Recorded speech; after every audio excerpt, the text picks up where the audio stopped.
Hello. Four of us just returned from a monastic gathering from California this year. Last night we came back, sometime past midnight. And it was the 24th gathering. And every year these gatherings, Western monastic gatherings, happen in different places. And maximum 40 people, 40 monastics, Western monastics can attend. And I would like to share a little bit what this theme and the program have been like, what we discussed. This time we have been about 17 only. It was one of the smallest groups, I think. We don't know why. Maybe because shortly before Christmas, no idea. For some of us who are attending, it's also a great opportunity to see different monasteries or centers, Buddhist centers. So this time, I said it was in California, in San Jose, at the Land of Medicine Buddha.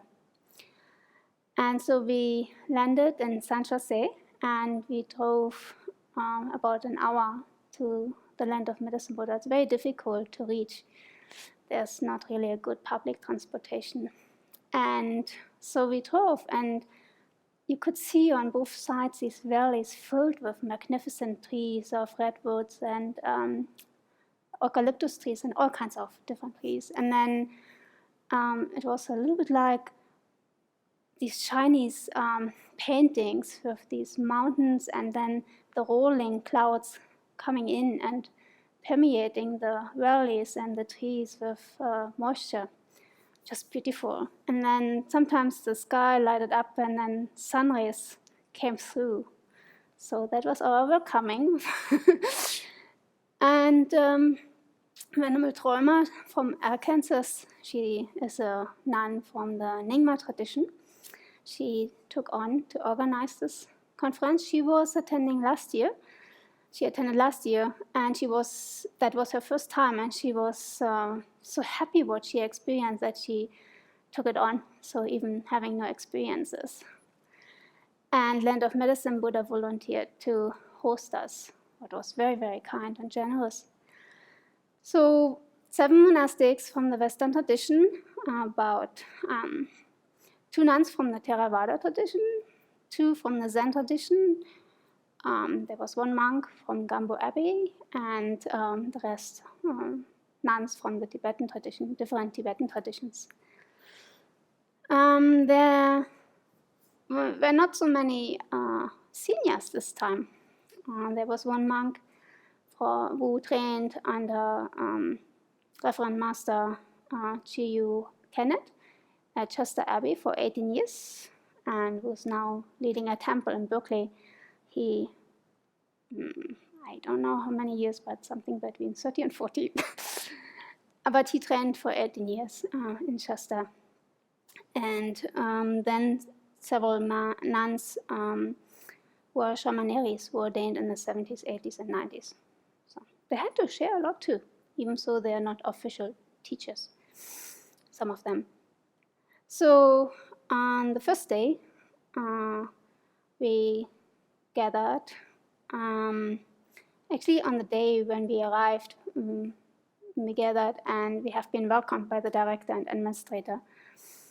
And then in the evening, we did a nice coming together and an activity to meet each other, overcome maybe a certain shyness.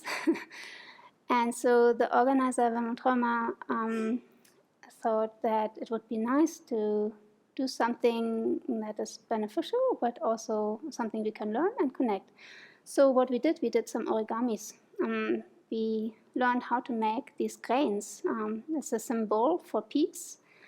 And it's just not doing them just for fun. As we know, in the south of America, at the border, there are many families with their children in detention, and many children are separated. So each grain is made with the thought of these children and families.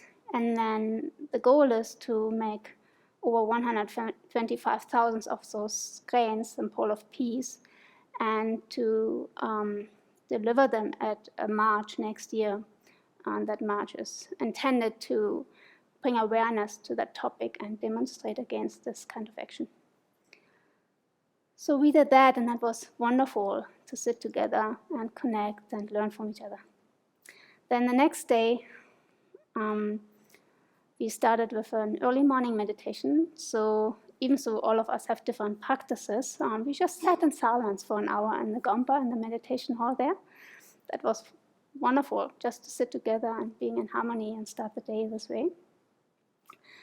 The topic, the theme of that gathering was a little bit broad. It was formed together a great assembly, one and all in harmony. So the organizer was kind of maybe a little bit overwhelmed what to take out of it, how to make a program, how to steer the topics. So what she did is she kept it rather open, waited for the arrival of the monastics and to see what will unfold. And it unfolded just beautifully.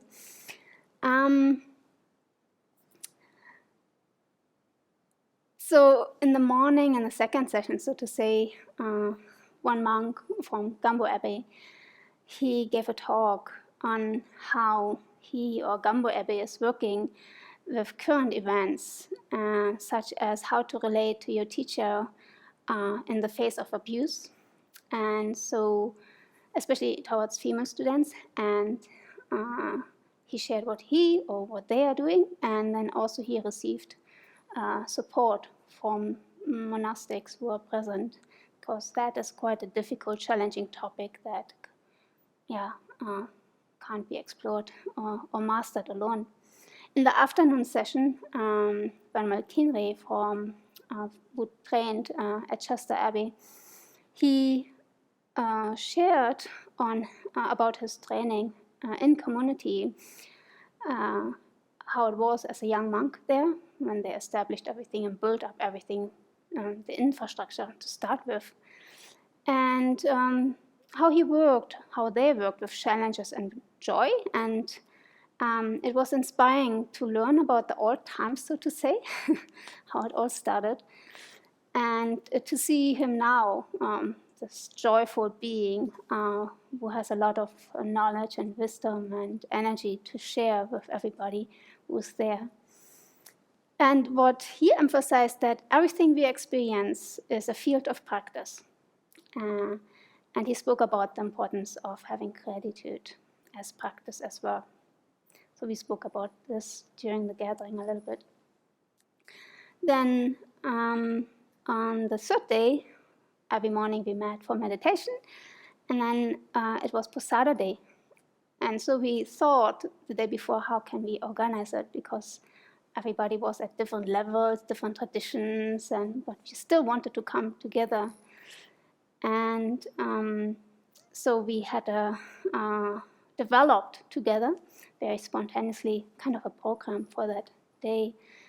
And so every tradition basically put a practice into that program, such as the Tibetan tradition, the praise to Shakyamuni Buddha, the Heart Sutra, then the 35 Buddha practice for purification, and then Gambo Abbey, the monk, introduced us to a practice that they do before Posada. It's called setting aside. So they gather in circles and they do a certain confession, but not of the precepts itself, rather something that came up, certain emotion or difficult interaction and how they work with it. And then they have a second round where they express how they want to go forward in a more positive outlook. Then another Tibetan tradition shared about a way to do another form of prostrations. Then the Zen tradition shared that they recite the 10 renunciate precepts and the 16 bodhisattva precepts. And then the Theravada nuns presented 10 reflections on monastic life. And then we did a dedication altogether. Especially those who don't do these confessions, Posada, twice a month because they're living on their own somewhere, or they live in a Buddhist center and they don't have monastics around. For them, really, they expressed in the very end of the gathering that this was wonderful for them to feel, to have a community to be with and do a certain kind of confession practice together. And those who have been community, we did our own formal confession later on and recitation of the precepts. In the afternoon, we did a so-called open space discussion. So we gathered topics, what's of interest, and it's kind of a little bit into the theme. That was very spontaneous.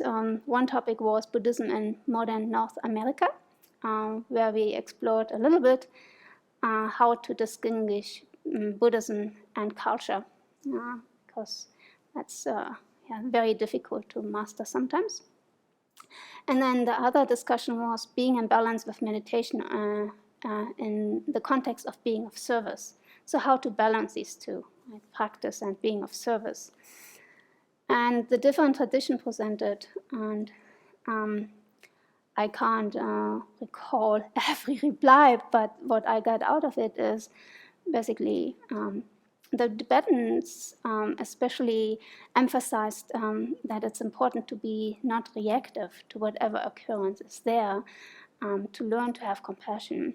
And the Zen tradition, they really focus on studying the self first, and then later on you forget the self. Means then you're able to go out and be of service for others. And in the Theravada tradition, accepting that you can't be of service always yourself, so letting others go forward too, to be acceptant that you have certain limits in your ability to be active. So let others act in your name.